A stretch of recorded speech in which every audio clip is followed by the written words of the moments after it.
मंत्रिमंडल के मेरे वरिष्ठ सहयोगी,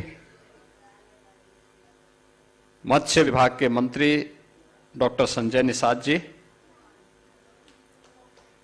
इस संपूर्ण कार्यक्रम के आयोजक संयोजक, प्रदेश के समाज कल्याण विभाग के मंत्री श्री असीम अरुण जी,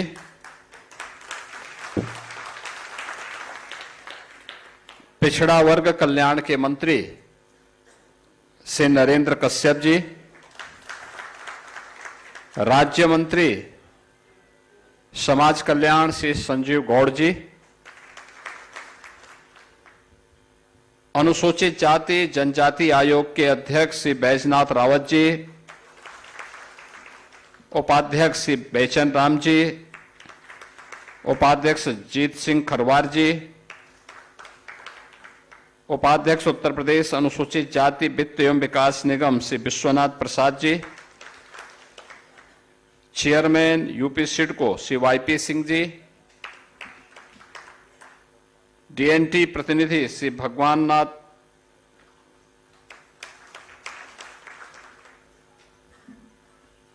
डॉक्टर शोभा चौधरी और अन्य सभी आज के इस कार्यक्रम में उपस्थित विमुक्त जातियों से जुड़े हुए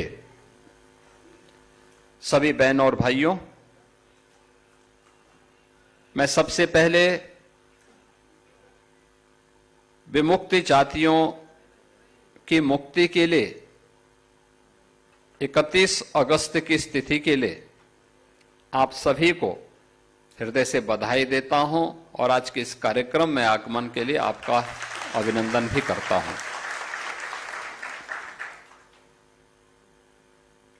वास्तव में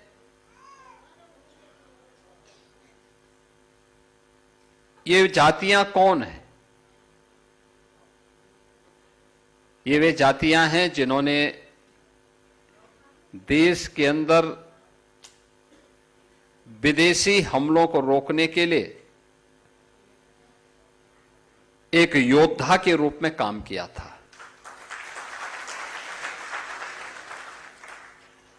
अपने पराक्रम का लोहा जिन्होंने अलग अलग कालखंड में मनाया था, कभी मुगलों के खिलाफ लड़े थे, फिर अंग्रेजों के खिलाफ लड़े थे,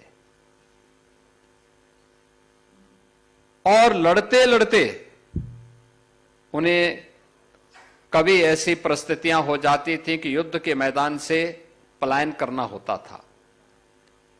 परिस्थितिवश जब पलायन करना होता था तो घर बार सब कुछ उनका जब्त हो जाता था या नष्ट हो जाता था, और वे ऐसे घूमते हुए घुमंतु बन गए। उन पर अत्याचार करने के लिए 1857 के प्रथम स्वतंत्र समर के बाद जब ब्रिटिश गवर्नमेंट ने देखा कि ये जातियां उनको इस देश में ज्यादा समय तक शासन नहीं करने देंगे, तो उन्होंने क्रिमिनल ट्राइब्स एक्ट 1871 बना करके तमाम उन जातियों को जो भारत की योद्धा जाति थी, जिन्होंने समय समय पर विदेशी हुकूमत के खिलाफ उन युद्धों में भाग लिया था, उन सबको क्रिमिनल ट्राइब्स बना करके उनको पूरी तरीके से उनके जीवन के साथ खिलवाड़ करने का काम किया। और इसके पीछे की मंशा थी कि इन्हें जन्म से अपराधी बना दिया जाए, जैसे कि यहां पूर्व वक्ताओं ने यहां पर कहा। और लेकिन 1947 में देश आजाद हुआ और 52 तक ये जातियां तब भी उसी प्रकार की क्रिमिनल ट्राइब्स का हिस्सा बनी रही। 31 अगस्त 1952 को बाबा साहब डॉक्टर भीमराव अंबेडकर जी के प्रयासों से इन सभी जातियों को क्रिमिनल ट्राइब से मुक्ति मिली, और क्रिमिनल ट्राइब से मुक्त होने के बाद इन्हें भी आगे बढ़ने का अवसर प्राप्त हुआ। अलग अलग क्षेत्र में इन्होंने काम प्रारंभ किया और फिर इनके लिए तमाम प्रकार के अन्य आयोजन प्रारंभ हुए। आज के इस अवसर पर जब हम लोग यहां पर हैं, उत्तर प्रदेश सरकार और भारत सरकार हर घुमंतु जाति के कल्याण के लिए पूरी प्रतिबद्धता के साथ कार्य कर रही है। आश्रम पद्धति के विद्यालय बना करके उत्तम शिक्षा की व्यवस्था हो सके, इसके लिए 9 जनपदों में अब तक जयप्रकाश नारायण सर्वोदय विद्यालय रामपुर, फर्रुखाबाद, वाराणसी, लखनऊ, गोरखपुर, गोंडा, सोनभद्र, सुल्तानपुर, इन सब में ये विद्यालय प्रारंभ हो चुके हैं। 2 आवासीय आश्रम पद्धति के विद्यालय प्रयागराज और लखनऊ में प्रारंभ हो चुका है। 101 आश्रम पद्धति विद्यालय विभाग के द्वारा कुल संचालित हैं और इन आवासीय विद्यालयों में बच्चों के लिए उनके रहने की, खाने की, यूनिफॉर्म की और हर प्रकार की सुविधा, ये सभी प्रकार की सुविधाएं सरकार वहां पर उपलब्ध करवाने का कार्य कर रही है। इसके अलावा प्रतापगढ़ और लखीमपुर खीरी में भी, प्रतापगढ़ में 2, लखीमपुर खीरी में 1, 3 छात्रावास संचालित हैं। 264 राजकीय अनुसूचित जाति छात्रावास में भी विमुक्त जाति के छात्र छात्राओं के लिए उन्हें प्रवेश वहां पर देने की व्यवस्था है।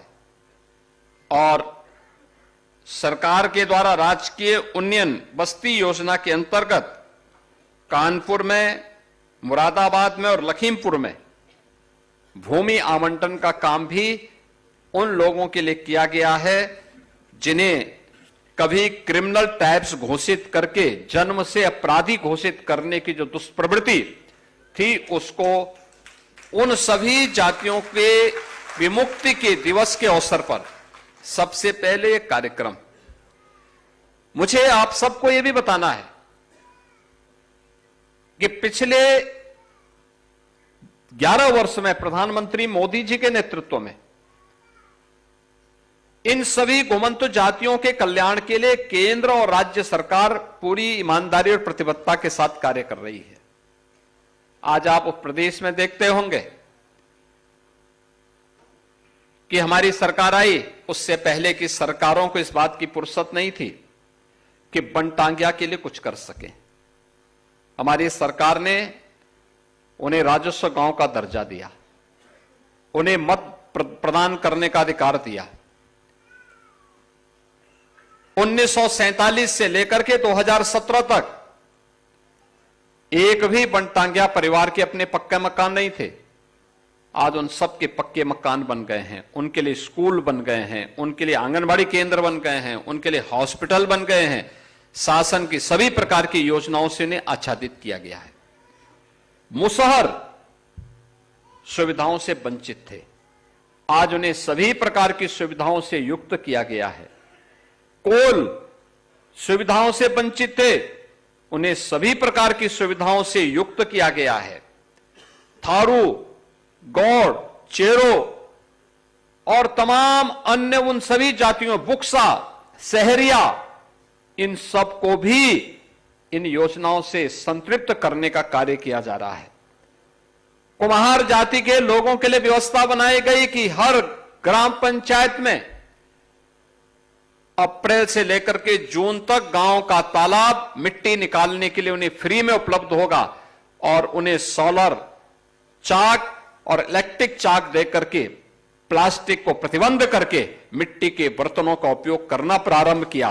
परिणाम है आज प्रजापति समुदाय के लोगों को भी अच्छा आमदनी शुरू हुई।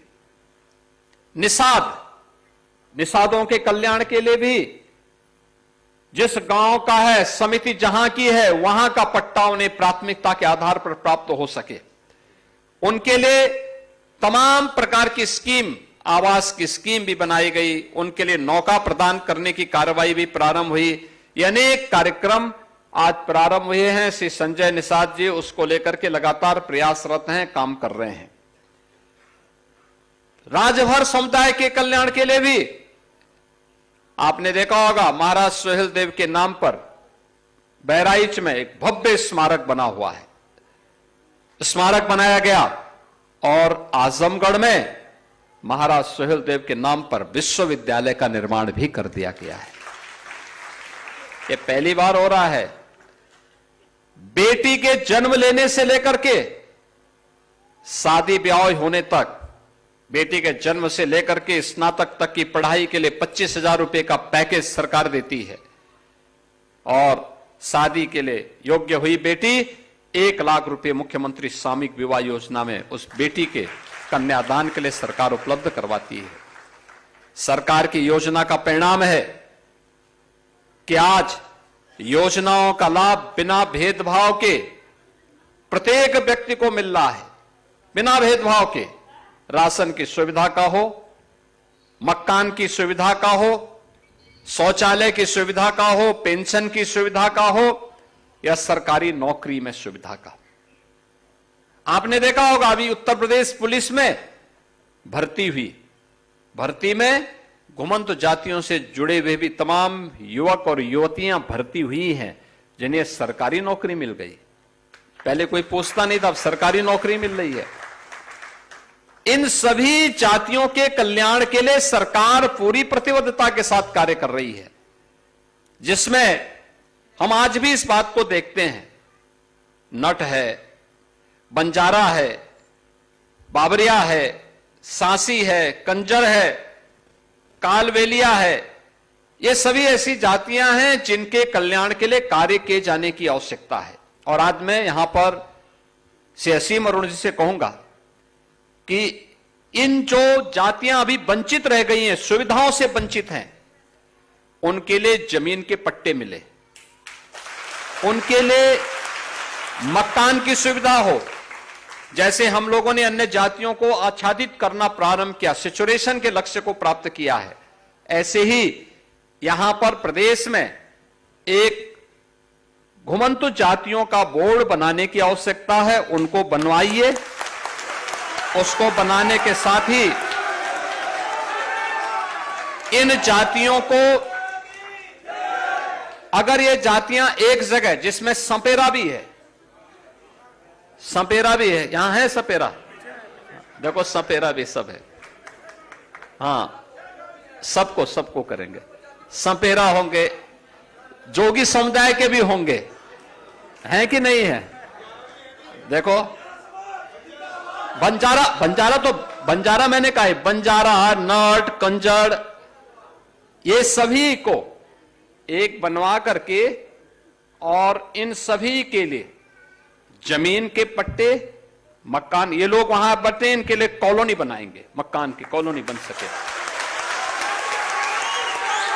ये सुविधाएं होनी चाहिए, जिससे जैसे शामली का मॉडल, जैसे शामली के अंदर हुआ है, या बनटांगिया का जो मॉडल हम लोगों ने बनाया है, हर प्रकार की सुविधाओं का लाभ उन्हें प्राप्त हो रहा है।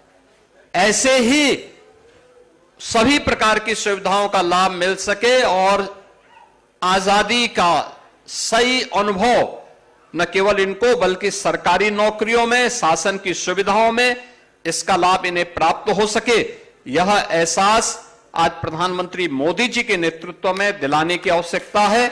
मुझे विश्वास है कि विमुक्ति दिवस के अवसर पर हम सब उन सभी घुमंत जातियों को जो अब तक खानाबदोश की तरह घूमते थे, आज आपने देखा होगा उत्तर प्रदेश सरकार ने 18 अटल आवासीय विद्यालय भी बनाए हैं।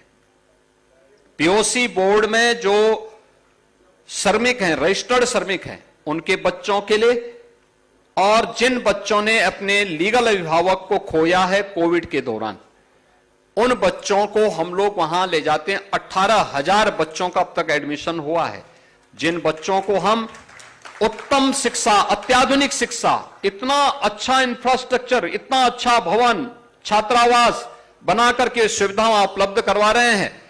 जो अब तक एक सपना था, अब वो सपना साकार हो रहा है।